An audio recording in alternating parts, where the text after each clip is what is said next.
దేవునికి మహిమ కలుగునుగాక.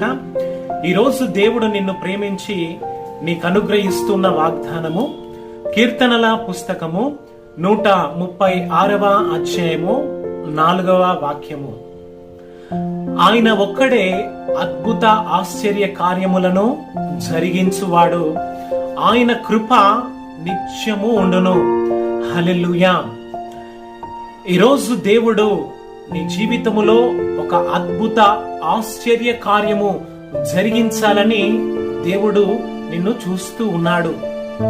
మరి నిన్ను తనలా మార్చాలని, మరి నీలో తన్ను తాను మహిమ పరుచుకోవాలని ఆ దేవుడు తన నిత్యమైన కృపతో నిన్ను చూస్తూ ఉంటూ ఉండగా, మరి ఆ దేవుని ప్రేమను నీవు గుర్తించి దేవుని నిత్య రాజ్యములోనికి నీవు నడిపించబడుదువుగా.